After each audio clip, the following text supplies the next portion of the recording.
नमस्कार, मैं हूं पुण्य प्रसून वाजपेयी। असम और बंगाल, जी यहां पर चुनाव, और चुनाव में पहले फेज का यह चुनाव है। इस 1 घंटे में हम पूरे तरीके से चर्चा करेंगे, समझने की कोशिश करेंगे असर क्या पड़ेगा।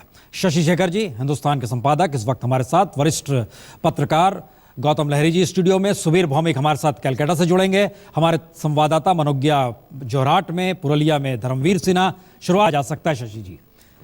असल में इस चुनाव में बहुत कुछ ज़्यादा पढ़ने की कोशिश की जा रही है दिल्ली में बैठे हुए लोगों के जरिए, कि क्या ये मोदी के 2 साल पूरे हो रहे हैं, उनके लिए कोई एंटी इनकम्बेंसी है, उनके काम का कितना करिश्मा दिखाई पड़ेगा, उनकी पर्सनैलिटी का कितना करिश्मा दिखाई पड़ेगा। अमित शाह की भी जो रणकौशल है उनका, उसकी परीक्षा भी मानी जा रही है। लेकिन मुझे ऐसा लगता है कि जो रीजनल इलेक्शंस हैं उसमें अब क्षेत्रीय शख्सियतों को उभारने का टाइम आ रहा है। आप अगर देखिए तो आसाम में गोगोई के सामने कोई था ही नहीं। सर्बानंद सोनोवाल को इन्होंने बहुत बाद में खड़ा किया, लेकिन अच्छा किया। परिणाम जो भी निकले, लेकिन एक व्यक्ति है जिसके चेहरे को देखकर लोग वोट देंगे। असम बंगाल में अगर आप देखिए तो मैं जानबूझकर पश्चिम बंगाल नहीं बोलता, मुझे पश्चिम बंगाल शब्द से ऐतराज है, इसलिए मैं बंगाल बोलता हूं। हमने भी बंगाली कह दिया। हाँ, आपने भी बंगाली कहा था, क्योंकि अब ये बंगाल है, पश्चिम पूर्व खत्म हो गया। तो बंगाल में भी अगर आप देखिए तो कोई भी विपक्ष के पास उम्मीदवार नहीं है, इस तरीके का चेहरा नहीं है। हाँ, चेहरा नहीं है जिसको वो कह सके कि देखिए साहब, ये हमारे उम्मीदवार हैं, आपके साथ ये रहेंगे और ये वादों को निभाने के लिए जिम्मेदार होंगे। तो ये जो राष्ट्रीय पार्टियों का क्षरण हो रहा है, जिसका कुछ भरपाई बीजेपी ने की है सर्बानंद सोनोवाल को लेकर, एक चीज़ तो मैं इसको देखता हूँ। दूसरा, ये चुनाव एक दशा दिशा और तय करेंगे। वो दशा दिशा ये तय करेगी कि क्या कांग्रेस ने जो थोड़ी मोड़ी संजीवनी हासिल की है बिहार के इलेक्शन से, क्या वो सिलसिला जारी रहता है? क्या पूरे देश के पैमाने पर अल्पसंख्यक राहुल गांधी में कोई उम्मीद देखते हैं भारतीय जनता पार्टी के खिलाफ? ये एक दूसरा इम्तहान होगा। और तीसरा इम्तहान जो मुझे सबसे बड़ा लगता है कि अगर चौथी बार गोगोई साहब मुख्यमंत्री बनते हैं तो क्या राहुल गांधी ये हिम्मत जुटा पाएंगे या कांग्रेस ये हिम्मत जुटा पाएगी कि एक नया फेस वहाँ पर दे? और बंगाल के इलेक्शंस के बाद क्या कोई राष्ट्रीय पार्टियों में, खासकर मार्क्सवादी कम्युनिस्ट पार्टी में और कांग्रेस में, एक इस तरीके की पहल होगी कि हमें क्षेत्रीय चेहरों को भी बल देना चाहिए? गौतम लहरी जी, इस सवाल के आगे का सवाल, बंगाल और असम, क्या वाकई चेहरे मायने रखते हैं या विचारधारा, जिसको लेकर बार बार कहा जाता है बंगाल तो वाम मिजाज में ही जीता है और ममता भी तभी जाई जब वो वामपंथी ज्यादा नजर आने लगी और वामपंथी का कांग्रेसीकरण होने लगा। मिजाज विचारधारा का है, चेहरे का है, क्या है? मैं कहूँगा कि इसमें दोनों चीज़ ही है। चेहरा तो एक जरूर आजकल चुनाव में दिखाई दे रहा है कि एक चेहरा चाहिए, लोग देखना चाहते हैं सामने कौन है, कौन हमको नेतृत्व देंगे, राज्य को कौन चलाएंगे। ये पहले नहीं था। पहले होता था कि चुनाव के बाद तय किया जाता है मुख्यमंत्री कौन होगा, बट लोगों के मन में एक छवि था कि ये मुख्यमंत्री बन सकता है, घोषणा की नहीं किया इसका जाता। मतलब है वाम विचारधारा कहीं एक पीरियड के बाद असफल हो गई, इसलिए चेहरा आ गया। वाम विचारधारा असफल हुई कि ममता बनर्जी खुद उनको हाईजैक कर लिया है। ये तो एक बात है, आपने जो पहले ही कहा। दूसरी बात ये है कि आप देखिए, आप है कि चुनाव कैसे जीता जाए, यही महत्वपूर्ण हो गया, विचारधारा नहीं। कांग्रेस और वामपंथी 5 दशक से एक दूसरे के खिलाफ लड़ रहे थे, एक दूसरे के खिलाफ इतना जबरदस्त शिकायत की कि खून खराबी भी हुआ है। सिर्फ एक ही जिले में, अभी मैंने कल सुन रहा था, प्रदेश इकाई का जो कांग्रेस का अध्यक्ष है अधीर चौधरी जी, हमारा जिला में 600 कांग्रेस वर्कर खत्म हो चुका है वाम के जमाने में, फिर भी हम लोग इकट्ठा है। तो चुनाव जितना ही असली बात है, इसमें विचारधारा पीछे चले गए, इसके लिए चेहरा सामने आ रहा है। चेहरा सामने इसलिए आया है। मनोज्ञा, विचारधारा, चेहरा या मुद्दा, क्या नजर आ रहा है सुबह से?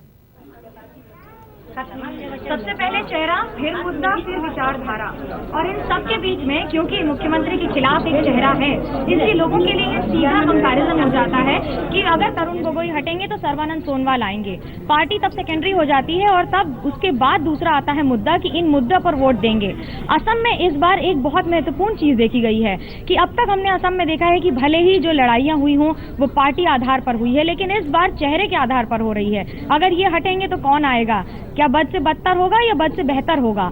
और इस पूरी लड़ाई में हमने देखा है कि जिस तरह से पोस्टर्स भी लग रहे हैं, सबका आनंद सर्वानंद, और जिस तरह से पोस्टर्स लगाए जा रहे हैं, मुख्यमंत्री खुद तरुण गोगोई के साथ राजनाथ सिंह जी के पोस्टर लग रहे हैं, और उसमें पोस्टर में ये दिखाया जा रहा है कि केंद्र सरकार ने राज्य सरकार को काफी ज्यादा बड़ाई के साथ और उनके वर्चस्व को बढ़ाने के लिए और उनके काम की जो प्रशंसा की गई है उसे इस बार पोस्टर्स में देखा गया है। तो लिहाजा भले ही राज्य और केंद्र की लड़ाई हो, लेकिन क्षेत्रीय पार्टियों के साथ साथ असम में लड़ाई इस बार क्षेत्रीय पार्टियों को लेकर नेशनल पार्टीज में है। नहीं मनोज्ञा, एक बात और, जो पोस्टर कांग्रेस का वहां पर आया उसमें किसान खुदकुशी कर रहा है, एक चेहरा वहां पर रोहित वेमुला का भी नजर आ गया, उसी पोस्टर में कन्हैया भी जेएनयू का भी हिस्सा नजर आ गया। जो भारत की केंद्रीय राजनीति को प्रभावित कर रहा है वो मुद्दा असम जैसे राज्य में पोस्टर के तौर पर नजर आए, तो क्या ये चुनाव कहीं केंद्र के लिए भी कोई टेस्ट है? बहुत बड़ा टेस्ट है उनके लिए, इतना बड़ा टेस्ट है क्योंकि 2014 में उनका वोटिंग परसेंटेज 30% के आसपास था और सीटें 70 के आसपास आ गई थी। अगर हम 7 लोकसभा सीटों को विधानसभा में कन्वर्ट करें तो ये आंकड़े थे 2014 के। 2011 में आज जो 65 सीटें चुनाव पे जा रही हैं उनमें 54 पर कांग्रेस काबिज थी और सिर्फ 2 पर भारतीय जनता पार्टी। लेकिन इस बार मुख्यमंत्री उम्मीदवार भी माजुली से है। माजुली एक द्वीप है, तो क्या इस द्वीप से पार लगेगी बीजेपी, ये बड़ी महत्वपूर्ण बात होगी। शशिशेखर जी, अब दोबारा लौटिए इस पर। राहुल गांधी भाषण देते देते कहते हैं कि उधर मोदी इधर ममता, तो वो अपने जो बीजेपी से जो उनकी लड़ाई है या मोदी से जो लड़ाई है वह कमजोर दिखाई देती है या उस कतार को वो बड़ा देखना चाहते हैं ममता के जरिए, जबकि ममता की पूरी राजनीति अलग नजर आती है? चुनावों में जो ये लोग बातें करते हैं, मैं किसी खास नेता की बात नहीं कर रहा, लेकिन अगर आप पिछले कई ट्रेंड देखें जो अभी आपकी संवाददाता ने भी स्पष्ट किया, गौतम दा ने भी यही बात थोड़ी देर पहले कही कि आप केंद्र में सरकार चलाते हैं कम्युनिस्टों के दम पर, मैं कांग्रेस की बात कर रहा हूं, और वहां पर चुनाव लड़ते हैं 3 स्टेट्स में एक दूसरे के खिलाफ, तो जनता के मतों के साथ न्याय नहीं होता था।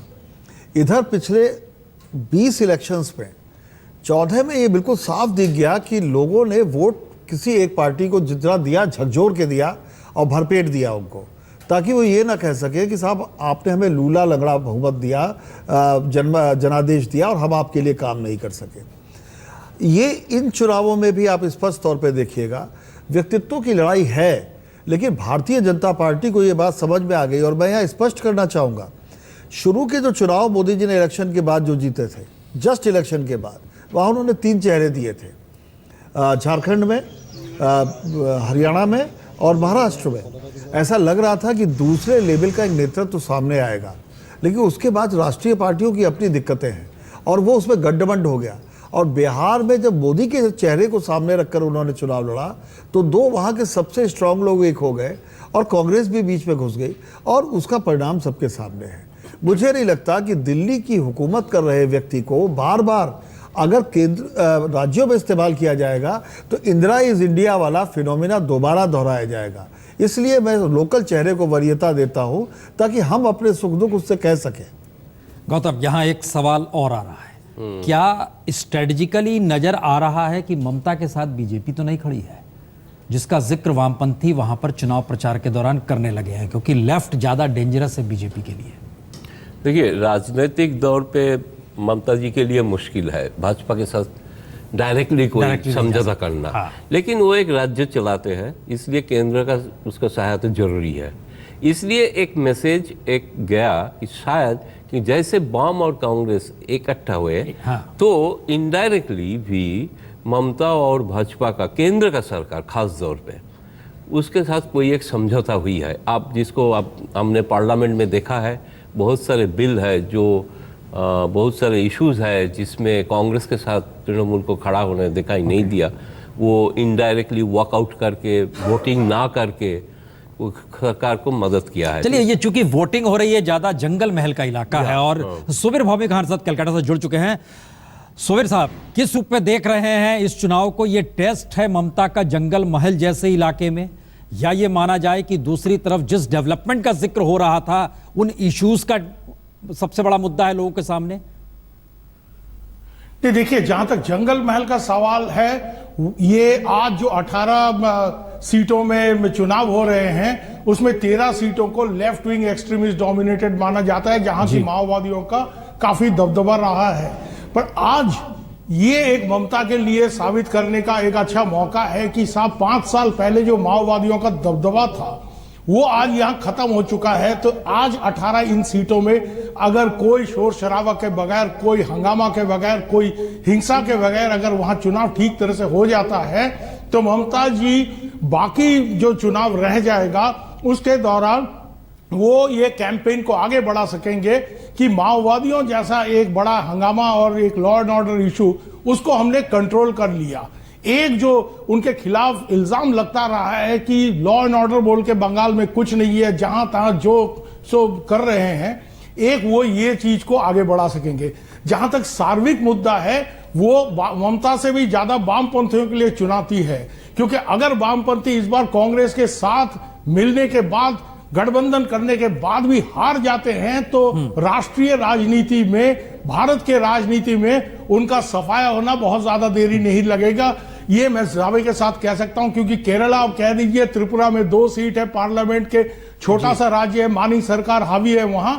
केरला में एक बार ये आते हैं, एक बार वो आते हैं। बट बंगाल का जो बेस था, जिसके आधार पर वामपंथियों का नेशनल पॉलिटिकल मसल बढ़ा चुके थे, वो लोग 60 सीट के आसपास पार्लियामेंट में उनका प्रेजेंस था और किंग मेकर बन चुके थे, वो वहां से वो घटकर बहुत ही नीचे आ गए हैं। प्रकाश कराट जिस दौरान सीपीआईएम के जनरल सेक्रेटरी रहे हैं, तो आज ये सवाल है कि प्रकाश कराट के लाइन से ये लोग हटकर आए हैं। कांग्रेस के साथ इन्होंने गठबंधन किया है, पहले भी ये कांग्रेस को सपोर्ट देते रहे हैं, बट ये सरासर जो चुनाव के समझौता, तो ये फॉर्मूला अगर ये फेलियर यहां होता है उसके मतलब वामपंथियों का जो प्रेजेंट लीडरशिप उस पर भी प्रश्न चिन्ह लगेगा और वामपंथियों का जो सार्वत्रिक हालत है उस पर लगेगा। इस सवाल पे आते हैं, चूंकि आपने ये सवाल गठबंधन का भी खड़ा किया और सीताराम येचुरी माने जाते हैं कि हरकिशन सिंह सुरजीत के स्कूल के निकले हुए हैं, गठबंधन को बड़ा वो तरजीह देते रहे हैं। धर्मवीर, चूंकि क्या पैटर्न है धर्मवीर, सुबह से आप देख पा रहे हैं, पुरुलिया में मौजूद हैं, लेकिन ये पूरा जंगल महल का इलाका जो है, जिसका जिक्र बार बार यहां पर हो रहा है कि वहां पर अल्ट्रा लेफ्ट जो था वो हिंसा एक वक्त थी, किशन जी वहीं पर थे जिस वक्त छोटा नागपुर और उस बॉर्डर को अगर याद कीजिए, क्या देख पा रहे हैं सुबह से आप? उत्साह है लोगों में और कोई मुद्दे हैं या ममता बनर्जी का चेहरा है, क्या है वहां पर? देखिए प्रसून जी, पहले चरण के इस मतदान में ही तय हो जाएगा कि ममता के डोंगी में कितना चावल पका है, क्योंकि यही जंगल महल है जहां से ममता ने सस्ते चावल यानी 2 रुपये चावल की शुरुआत की थी। ये जंगल महल का जो इलाका है, जिसमें पुरुलिया है, बांकुड़ा है, पश्चिमी मेदिनीपुर का जो जिला है, यहाँ 3 दर्जन ऐसे विधानसभा क्षेत्र हैं। यहाँ पे आप देख सकते हैं कि पुरुलिया में ममता ने भी 8 रैलियां की। 27 मार्च को ही 12 किलोमीटर पैदल चली पुरुलिया में। तो जाहिर तौर पर एक जो ममता का जो चेहरा है, क्योंकि विकल्प लोगों के पास नहीं है, और जिस तरह कल्याणकारी योजनाएं हैं जो लेकर के वो लेके आई हैं, 2 रुपये किलो चावल, सस्ते चावल की जो बात हम कर रहे हैं, 7 करोड़ जो जनसंख्या है इसकी पश्चिम बंगाल का, वो इससे लाभान्वित है। तो जाहिर तौर पे इसका फायदा होगा। और अभी अभी हम लौट के आ रहे हैं, वो जो अयोध्या हिल है, पुरुलिया का जो सबसे संवेदनशील इलाका है, तो उस इलाके में भी तुलनात्मक शांति है। जो 5 साल पहले जो स्थिति थी माओवादियों का, अब वो नहीं है। प्रसून जी, क्या ये माना जाए शांतिपूर्ण चुनाव होना जंगल महल में, गौतम लहरी जी, ये ममता की जीत है? देखिए, निश्चित तौर पे अगर ममता का जितना कामयाबी आप गिनेंगे तो उसमें ये एक सबसे बड़ा कामयाबी माना जाएगा। कारण यह है कि यही जंगल में कोई जा ही नहीं सकता था। लालगढ़ ऐसा एक एरिया था जिसमें आप लोगों ने बहुत कवर किया है।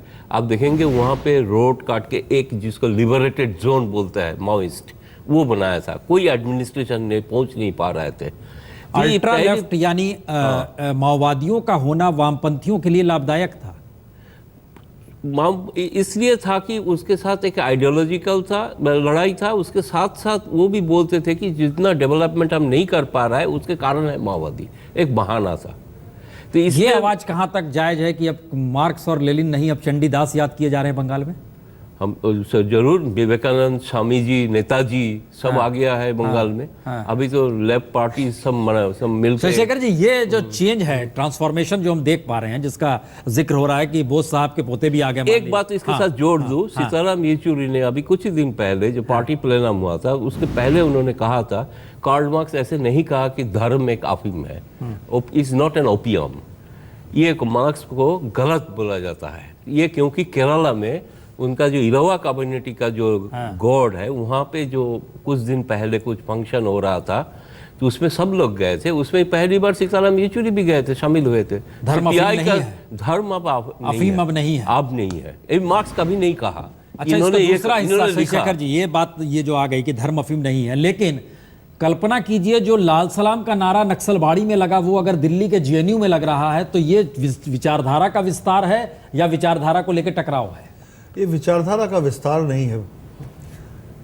मार्क्स की दूसरी बात कोट करना चाहता हूँ। उन्होंने कहा था कोई भी सत्य जो है वो शाश्वत नहीं होता। तो अगर परिवर्तन हो रहे हैं पूरी दुनिया में, मैं जो विवेकानंद की वापसी या नेताजी की वापसी, इसमें दो चीज़ें पढ़ता हूँ। जब भी नॉन नेहरू या गांधी हुकूमत आती है देश के पैमाने पर, तो एक प्रयास होता है, जो जिसे मैं गलत प्रयास या सही प्रयास नहीं कर रहा, लेकिन एक प्रयास होता है कि कुछ दूसरे हीरोज़ को भी उभारा जाए। आज नेताजी उसका एक जरिया बने हैं। नरसिंह राव की आज चर्चा होने लगी है। तो बहुत सी वो चीज़ें जो धूल के नीचे दब गई थी वो सामने आ रही हैं। लेकिन उसका एक दूसरा रूप भी आता है। जैसे तारिक फतेह जो है वो एक बात ऐसी कहते हैं जो यहाँ के लोगों को अच्छी लगती है, लेकिन दूसरी बात कहते हैं कि नेताजी ने एसएस के लिए भर्ती की थी। तो अब अगर आप इतिहास को खोदेंगे तो कुछ अच्छा बुरा निकलेगा। लेकिन अगर पश्चिम बंगाल और असम को ही सिर्फ लौट कर आए देखें, इन चुनावों पर इस समय हम चर्चा कर रहे हैं, क्या भारत एक ऐसा जजीरा है, एक ऐसा द्वीप है जहाँ बाहर की हवाएं नहीं आती? मैं इसको नहीं मानता। अगर कहीं कोई अलबगदादी कोई काम करता है, अगर कहीं हमारे बच्चे जाकर मरते हैं, अगर हमारे लोग कहीं अपहरण करके उनका सिर काट दिया जाता है या दूसरों का भी काटा जाता है, तो भारत के संवेदनशील लोगों के मन में कुछ सवाल उठते हैं। और उन सवालों के सामने जो ध्रुवीकरण के मुद्दे अचानक सांप्रदायिक हो जाते हैं, जबकि ध्रुवीकरण के मुद्दे सामाजिक और आर्थिक होने चाहिए। दो सवाल निकल रहे हैं। एक सवाल जो लगातार नहीं आ पाया अभी तक, उसमें बांग्लादेशी घुसपैठ का मसला भी है। बीजेपी ने इस मुद्दे को सत्ता में आने से पहले खूब उठाया। बीजेपी के सीएम पद के उम्मीदवार सुबह पूजा पाठ करके निकले, तो दूसरी तरफ कांग्रेस के सीएम, जो कि 3 बार से लगातार मुख्यमंत्री हैं, उनसे जब पत्रकारों ने पूछा इस बार क्या है मुद्दा, जब उन्होंने वोट डाल दिया, उसके बाद यह सवाल पूछा गया। देखिए अपार असम में और लोअर असम में भी बढ़ेगा। आज हम बोल रहा है, देखिए आज लोअर असम में भी बढ़ेगा। असम का लोग भी जानता है, हमको भी जानता है, क्या सर्वेंद्र सोनोवाल की भी जानता है, प्रफुल्ल महंता की भी जानता है, बीपीएफ की भी जानता है, हेमंत बिस्वा का शर्मा जानता है, कौन सिंसियर है, कौन कमिटेड है, कौन कैपेसिटी है, कैपेबिलिटी है, सब जानते हैं। प्रचार के दरमियान आरोप प्रत्यारोप बहुत ज्यादा पोस्टर पर दिखा, वो तो होता है। बड़ी खबर इस वक्त योग गुरु बाबा रामदेव की तरफ से आ रही है। बाबा रामदेव ने एक हैरान कर देने वाला बयान दिया है। बाबा रामदेव ने एक भीड़ को वो संबोधित, footwork correct, I this is Kohli very Kohli very Kohli very be, maintain this, हां, I this is Kohli very